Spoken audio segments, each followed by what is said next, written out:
Jamaah ibu-ibu yang dimuliakan oleh Allah Subhanahu wa taala, sedikit ya. Ini udah jam 9.16 ya. Dikit aja ya. Singkat aja saya nih ya, Bu. Menjelaskan ini pelajaran. Halo Bu, sehat? Bu, baginda Nabi pernah melakukan jual beli atau perdagangan pada pelayaran yang pertama bersama pamannya Abu Thalib yang lalu pelajarannya, sehingga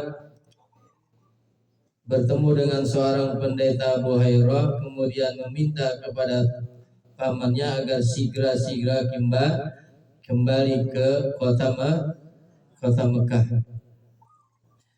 karena itu pendeta melihat tanda-tanda kenabian dari baginda Nabi besar Muhammad SAW yang sudah teruraikan di dalam kitab Taurat maupun kitab Injil tentang tanda-tanda kenabian baginda Nabi besar Muhammad SAW. Pada saat itu usia baginda Nabi yaitu 9 tahun. Kemudian pada pelajaran ini lanjutannya yaitu tentang pengembaraan Nabi atau pelayarannya Nabi ya, yang kedua kalinya ke negeri Syam pada umur 25 tahun. Udah dewasa baginda Nabi, udah di atas remaja ya Bu ya. Dalam rangka apa? Dalam rangka berjual beli atau berbisnis. Kepunyaan siapa Bu? Kepunyaannya seorang wanita yang mulia, konglomeratnya Mekah yang disegani oleh pembesar-pembesar Quraisy, yaitu Sayyidatuna Khadijatul Kubra radhiyallahu taala anha. Bu, Ibu Khadijah tuh ya wanita sukses, konglomerat, punya banyak bisnisnya banyak Bu, masya subhanallah. Padahal seorang janda, jande.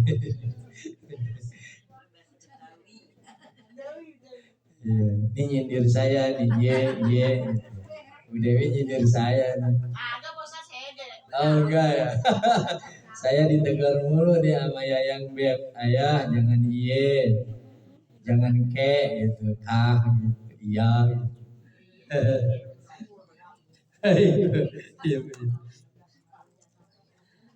Iya, beliau menjalankan usahanya Bu Sayyidah Ibunda Khadijah radhiyallahu anha itu memperkerjakan beberapa laki-laki untuk menjalankan usaha dagang jual belinya tuh, ekspor impor Bu, masya Allah, sampai ke negeri Syam Bu.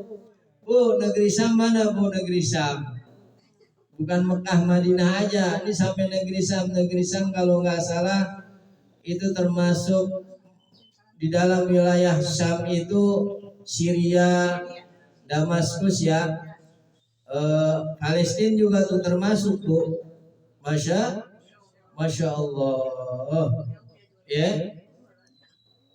Berapa kilometer Bu tuh dari Mekah ke negeri Syam? Ratusan kilometer dengan ontaknya tuh ya, yang membawa dagangan. Allahu Akbar, subhanallah. Maka Ibunda Khadijah telah memilih Bu, seorang laki-laki pemuda yang mulia, gagah, cakep, ganteng, santun, akhlaknya luar biasa. Mendengar baginda Nabi itu dari kecilnya nggak pernah bohong Bu, Allahu Akbar.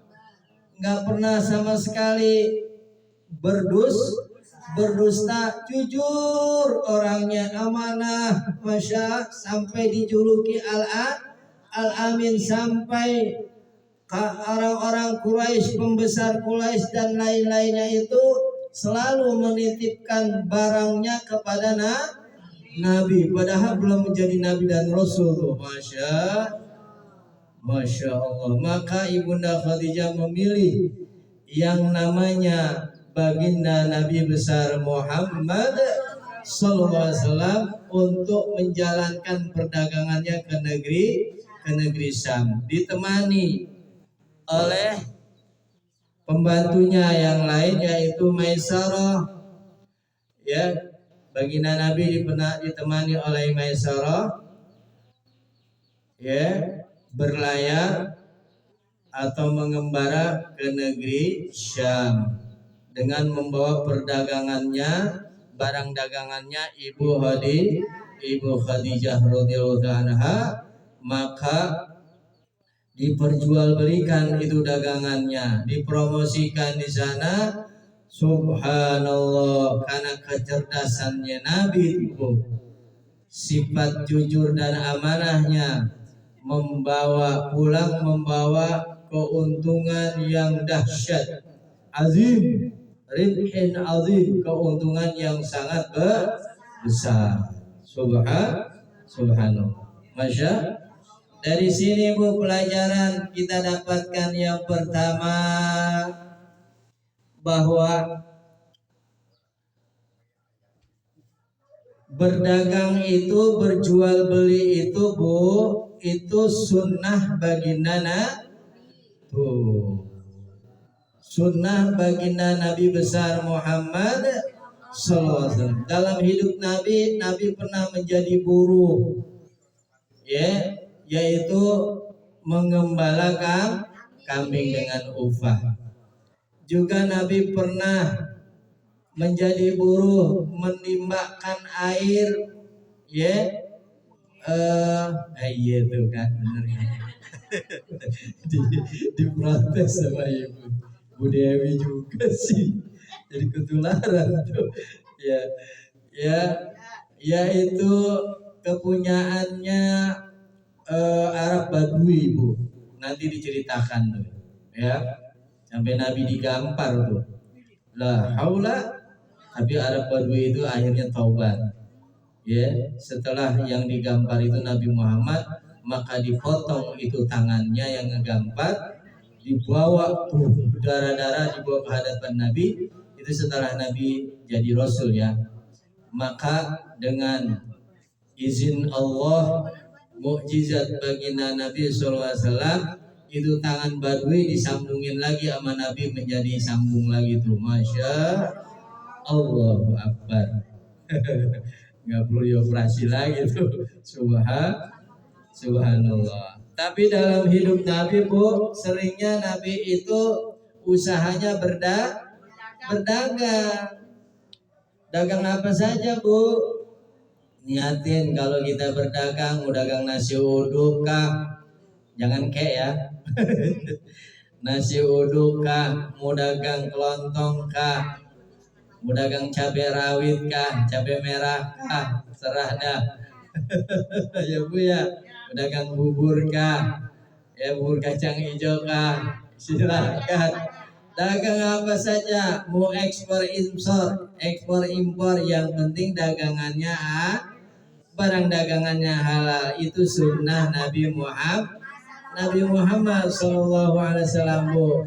Jadi kalau kita dagang tuh niatnya mengikut sunnah Nabi. Bahkan Bu, Nabi bersabda dalam hadisnya, Abdulul kasbi at-tijarah. Paling utamanya usaha, ya, yaitu berdagang. Tuh gitu. Kenapa Bu? Ya, Bu, Cina mengikuti Rasulullah, maka dunia bisa dikuasai sama dia. Betul. Masya. Bu, saudara kita tuh, ya, yang di Sumatera, orang-orang Sumatera sampai dia menyeberang lautan ke Pulau Jawa, dia bikin rumah makan bundo. Masya Allah. Bundo Kanduang. Jadi orang-orang kaya tuh orang Padang, betul. Ada orang Sunda mah HSY-nya di bumi. Betul apa betul? Iya. Baik Bu. Jadi gitu kata Rasulullah. Ya, silahkan kita usaha kasab mencari nafkah yang halal dengan bertani, dengan berkebun, dengan berternak, dengan berperikanan, dengan jual jasa atau dengan apa saja, ya itu semuanya yang penting baik dan yang paling utama kata Rasulullah berusaha berikhtiar mencari nafkah itu dengan berdagang. Kenapa berdagang Bu? Karena berdagang itu kita yang ngatur, betul. Makanya dalam hidup Nabi jadi pegawai, jadi buruh sebentar tuh Bu. Ya. Lagi kalau dagang Bu tuh Masya Allah mendapatkan keuntungan yang tidak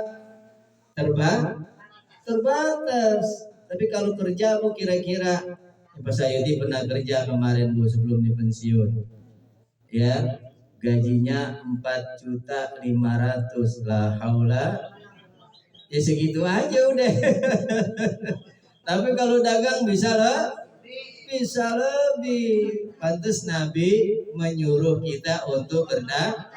Guru saya tuh Syekhun Al-Kiram Al-Kabir Sayyidil Walid Kulbal Alam Al-Alamah, padahal guru besar, wali kutub, muridnya ribuan.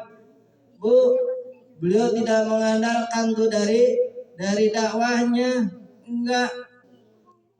Ada yang diterima, enggak. Udah beliau ngajar terus, dakwah terus. Tapi beliau kasabnya Bu, dagang Bu. Dagang apa Bu? Dagang mainan anak-anak. Masya, ketemu muridnya, ya Tuan Guru, engkau jangan banyak cakap. Ya, Habib mengadakan perdagangan ini karena ingin mengikuti sunnah Nabi Muhammad. Masya Allah. Sekarang jadi orang besar, jadi orang kaya raya, Masya. Begitu juga guru saya Al-Habib Abu Bakar As-Segaf. Ya Bu, waktu belum jadi Ustadz kondang tuh, Habib kondang ya, ngajar di sana, ngajar di sini, dakwah di sini Bu. Itu dagang Bu, dagang apa Bu? Dagang baju koko, dagang apa tuh? Kitab, Masya Allah. Pak Sayuti pernah dagang Bu, dagang sepatu. Mau lebaran dagang sepatu lumayan Bu untungnya Masya. Dan satu sepatu 5.000, Masya Allah, kali 100 sepatu berapa, lumayan ya. Nah lumayan ya. Nah gitu Bu ya. Itu yang pertama hikmahnya dari perjalanan baginda Rasulullah SAW ini, ya kita mengikuti bahwa kita mencontoh, ya mencari nafkah yang lebih utama itu berdagang. Kalau berdagang kan bisa kita yang ngatur waktunya. Kalau giliran Allahu Akbar berhenti, tutup dulu. Nah di Saudi Arabia gitu ya, betul. Ditinggalin mau dagangan emas kah, apakah, tinggalin udah. Sholat. Masya Allah. Ya. Baik. Kemudian apa tuh? Yang kedua, Bu, kalau dagang usaha apapun ya, mau sukses itu modalnya jujur. Enggak bohong, aman. Akhlaknya juga santun. Jangan dagang cemberut. Tahu cemberut? Bukan mukanya asem gitu loh. Ada nggak yang gitu? Ada nggak? Ada di sono. Tahu di mana kita nggak paham? Di alam goib mulutnya. Iya. Kalau berdagang tuh ada customer service. Jujur amanah. Oh, saya pernah kerja di supermarket Alfamoro di Rawamangun Jakarta. Saya tinggal Jakarta ya Bu ya. Itu saya SPG. Kalau sekarang SPG, dulu namanya apa sih, Pramuniaga ya. Wah, jaga counter pecah beling tuh Bu. Ada gelas, ada piring, ada itu saya. Saya lupa tuh Bu, ada yang kelewat, nggak diretur. Cacat dikit Bu, cacat dikit. Allah Bu, saya pikir nggak jadi masalah ya.